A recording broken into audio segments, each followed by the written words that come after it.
Welcome to the another episode of Dubai trade licence made easy. അപ്പോൾ നമ്മൾ last വീഡിയോസിലെല്ലാം discuss ചെയ്തത് ഇപ്പോൾ ലൈസൻസിൻ്റെ process എന്താ, പ്രൊസീജിയേഴ്സ് എന്താ, പലതരത്തിലുള്ള ലൈസൻസ് എന്താ, ഇത്തരത്തിലുള്ള കാര്യങ്ങളാണ്.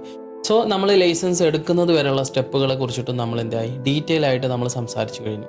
അപ്പോൾ നമുക്ക് ഇനി അറിയാനുള്ളത് എത്രത്തോളം കോസ്റ്റ് ഇൻവോൾവ്ഡ് ആണ് ഈ ഒരു ലൈസൻസ് എടുക്കുന്ന സമയത്ത് എന്നുള്ളതാണ്.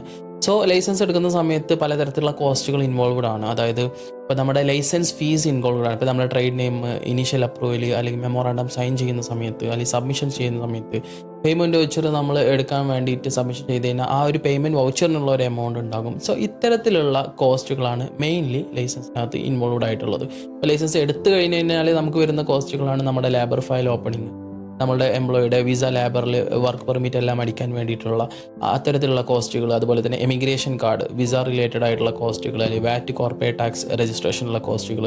സോ ഇത്തരത്തിലുള്ള കോസ്റ്റുകളാണ് മെയിൻലി നമ്മൾ ലൈസൻസ് എടുക്കുമ്പോൾ നമുക്ക് ഇൻവോൾവ് ആയിട്ട് വരുന്നത്. അപ്പോൾ നമ്മൾ കോസ്റ്റുകളെ കുറിച്ച് നമ്മൾ പറഞ്ഞു വരുന്ന സമയത്ത് നമ്മൾ മനസ്സിലാക്കേണ്ട ഒരു കാര്യമുണ്ട്, എത്രത്തോളം ഹിഡൻ കോസ്റ്റ് ഈ ഒരു ലൈസൻസ് പ്രോസസ്സിംഗിൽ ഇൻവോൾവ്ഡ് ആണ് എന്നുള്ളതിനെ കുറിച്ച്. അപ്പോൾ നമ്മൾ ലൈസൻസിനെ കുറിച്ച് പറഞ്ഞു വരുന്ന സമയത്ത് തന്നെ നമുക്ക് എന്താണ് പലതരത്തിലുള്ള ഹിഡൻ കോസ്റ്റസും ഇതിനകത്ത് ഇൻക്ലൂഡ് ആണ് എന്നുള്ളത് നമ്മൾ മനസ്സിലാക്കി വെക്കേണ്ടതുണ്ട്. അതായത് ഇപ്പോൾ അറ്റസ്റ്റേഷൻ ചെയ്യുന്ന സമയത്ത്, അതല്ലെങ്കിൽ നമ്മൾ പവർ ഓഫ് അറ്റോർണി ചിലപ്പോൾ നമ്മൾ ക്രിയേറ്റ് ചെയ്യേണ്ടി വരും. ഇപ്പോൾ ഓണർ ഇവിടെ ഇല്ല, ഓണർ ഒരാൾക്ക് അതോറിറ്റി കൊടുത്തിട്ട് ആ ആളാണ് ലൈസൻസ് ഓപ്പൺ ചെയ്യുന്നത് എന്നുണ്ടെങ്കിൽ, അല്ലെങ്കിൽ ഇപ്പോൾ ഒരു ഫോറിൻ കമ്പനിയുള്ള ഒരു ലൈസൻസിൻ്റെ ബ്രാഞ്ചാണ് ഇവിടെ ഓപ്പൺ ചെയ്യുന്നത് എന്നുണ്ടെങ്കിൽ ആ കമ്പനിയുടെ ലൈസൻസ്, ബോർഡ് ഓഫ് റെസൊല്യൂഷൻസ്, ഇത്തരത്തിലുള്ള ഡോക്യുമെൻ്റ് എല്ലാം നോട്ടറൈസേഷൻ ചെയ്യേണ്ടി വരും.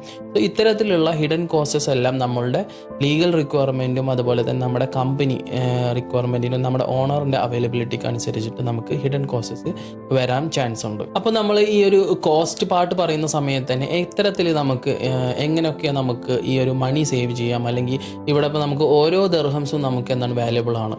അപ്പോൾ അതിൽ ഒന്നാമതായിട്ട് വരുന്ന മെയിൻ കാര്യം എന്ന് പറയുന്നത് നമ്മൾ ചൂസ് ചെയ്യുന്ന ബിസിനസ് ടൈപ്പും അതേപോലെ തന്നെ ലീഗൽ ടൈപ്പും അതുപോലെ തന്നെ അതോറിറ്റിയാണ്. അപ്പോൾ നമ്മുടെ ആക്ടിവിറ്റി ഫ്രീ സോണിന് കൂടുതലും ആപ്റ്റ് ആവുന്ന രീതിയിൽ, അല്ലെങ്കിൽ ഒരുപാട് തരത്തിലുള്ള ഫ്രീ സോൺ ഉണ്ടെന്ന് നമ്മൾ പറഞ്ഞില്ലേ, അപ്പോൾ ആ ഒരു ഫ്രീ സോണിൽ ഏതെങ്കിലും സ്പെസിഫിക് ഫ്രീ സോണിലാണ് നമ്മുടെ ആക്ടിവിറ്റി കൂടുതലും ഒതുങ്ങുന്നത്, അത്തരത്തിലുള്ള ഫ്രീ സോണുകൾ യൂസ് ചെയ്യുക. അതല്ല മെയിൻലാൻഡിലാണ് നമുക്ക് നമ്മുടെ ആക്ടിവിറ്റിക്ക് ഫീസിബിലിറ്റി, അല്ലെങ്കിൽ നമുക്ക് നമ്പർ ഓഫ് വിസകൾ വേണം, ഒരു 20, 25, 30 വിസകൾ തന്നെ ഇനീഷ്യൽ വേണമെന്നുണ്ടെങ്കിൽ മെയിൻലാൻഡിൽ തന്നെ നമുക്ക് ചൂസ് ചെയ്യാൻ പറ്റും. അപ്പോൾ അത്തരത്തിൽ ഉള്ള ഫ്രീ സോൺ അല്ലെങ്കിൽ മെയിൻലാൻഡ് ചൂസ് ചെയ്യുക, അല്ലെങ്കിൽ റൈറ്റ് ആയിട്ടുള്ള പ്ലേസ് ഏതാണോ അവിടെ ചൂസ് ചെയ്യുക എന്നുള്ളതാണ് നമ്മളുടെ മെയിനായിട്ട് തിങ്ക് ചെയ്യേണ്ട കാര്യം, നമുക്ക് മണി സേവ് ചെയ്യാൻ വേണ്ടിയിട്ട്. രണ്ടാമതായിട്ട് വരുന്നതാണ് നമ്മൾ വിസ പാക്കേജുകൾ എടുക്കുക എന്നുള്ളത്. ഇപ്പോൾ ഫ്രീ സോണിലാണ്, സപ്പോസ് എക്സാമ്പിൾ ഫ്രീ സോണിലാണ് നമ്മൾ ലൈസൻസ് ഓപ്പൺ ചെയ്യുന്നത് എന്നുണ്ടെങ്കിൽ നമുക്ക് എന്ത് ചെയ്യാൻ പറ്റും, പാക്കേജായിട്ട് ലൈസൻസ് ഓപ്പൺ ചെയ്യാൻ പറ്റും. അതായത് licence plus visa, for example 3 licence plus 1 visa package. അങ്ങനെ എടുക്കുന്ന സമയത്ത് നമുക്ക് ഒരു 2000, 3000 ദർഹത്തിൻ്റെ ഡിഫറൻസ് നമുക്ക് ലൈസൻസിനകത്ത് കൊണ്ടുവരാൻ പറ്റും. അതുപോലെ തന്നെ ഇപ്പോൾ റീസെൻ്റായിട്ട് ഒരുപാട് ഫ്രീ സോൺസ്, ഒരു മേജറായിട്ടുള്ള കുറച്ച് ഫ്രീ സോൺസ് എല്ലാം ലൈഫ് ടൈം വിസ എന്ന് പറയുന്ന കൺസെപ്റ്റ് കൂടെ കൊണ്ടുവന്നിട്ടുണ്ട്. അപ്പോൾ നമ്മൾ ഈ പാക്കേജ് എടുക്കുന്ന സമയത്ത് എത്ര കാലം നമ്മൾ ആ ലൈസൻസ് ഓപ്പറേറ്റ് ചെയ്യുന്നു അല്ലെങ്കിൽ ബിസിനസ് ഓപ്പറേറ്റ് ചെയ്യുന്നു, അത്രയും കാലം നമ്മളുടെ വിസ കോസ്റ്റ്, അതായത് മെഡിക്കൽ, എമിറേറ്റ്സ് ഐഡി അത്തരത്തിലുള്ള കോസ്റ്റ് അല്ല, നമ്മുടെ residency visa cost free zone authority തന്നെ ടേക്ക് കെയർ ചെയ്യും, അല്ലെങ്കിൽ അവർ തന്നെ പേ ചെയ്യും. അത്തരത്തിലുള്ള ഇങ്ങനെ ഓഫർ പാക്കേജുകൾ എടുക്കുന്നത് എന്താണ്, ശ്രദ്ധിച്ചെടുക്കുന്നത് വളരെ നമുക്ക് കോസ്റ്റ് കുറയ്ക്കാനുള്ള ഒരു ഓപ്ഷനായിട്ട് നമുക്ക് എടുക്കാം.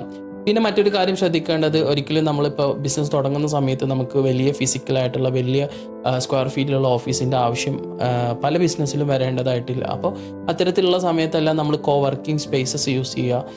അപ്പോൾ ഫ്രീ സോൺസ് എല്ലാം ഒരുപാട് തരത്തിലുള്ള കോ വർക്കിംഗ് സ്പേസസ് നമുക്ക് പ്രൊവൈഡ് ചെയ്യുന്നുണ്ട്, എല്ലാ ഫെസിലിറ്റിയോടൊക്കെ കൂടിയും. ഇത്തരത്തിലൊക്കെ നമുക്ക് എന്ത് ചെയ്യാൻ പറ്റും, ലൈസൻസിൻ്റെ കോസ്റ്റ് നമുക്ക് മിനിമലൈസ് ചെയ്ത് റെഡ്യൂസ് ചെയ്ത് കൊണ്ടുവരാൻ പറ്റും.